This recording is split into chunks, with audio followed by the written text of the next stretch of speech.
Okay, so when I have the graph of a rational and I want to find the equation of the actual function itself, I like to think of it in the following way. I say f of x equals the numerator of my rational function is going to be is going to come from the x-intercepts.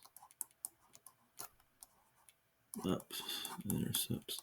And the denominator is going to come from the asymptotes. So if I look at the numerator, I see that it crosses the x-axis at 2. So that implies that x minus 2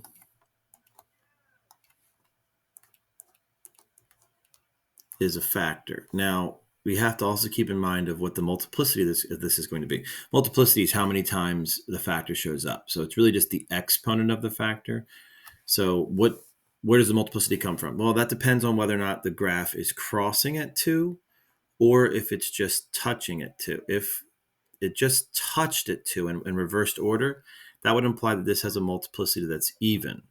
Whether it's 2, 4, 6, 8 is a different question, but that implies that the multiplicity is even. If it just crosses at 2,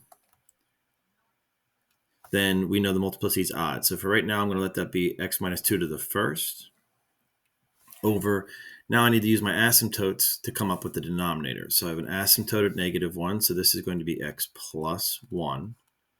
And I have an asymptote at 3, so this is going to be x minus 3. And a similar idea is used with the asymptotes. So if we look at the x equals -1, my asymptotes approach different directions from either side. That's kind of the same idea as the graph crossing at that value. So we know this is a multiplicity of 1.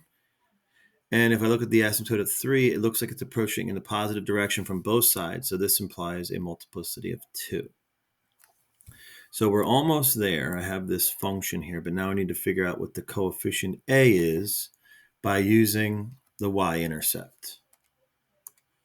So I know that when x is 0, y is -2. So I get -2 equals a.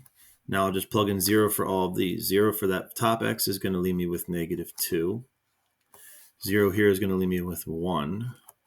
And then that's going to be -3 squared. So I have -2 equals, this is -2a over -3 squared is +9. Moving right along, these -2's are going to cancel out. So I have -1 equals a over 9. So to multiplying both sides by 9, I get -9 equals, cancel that, cancel that, cancel that. Back up, haven't had my coffee yet. -2 cancels out with -2, so this is 1 equals a over 9. Multiply both sides by 9, a equals 9. So my function is going to be a, which is 9, times x minus 2 over x plus 1 times x minus 3 squared.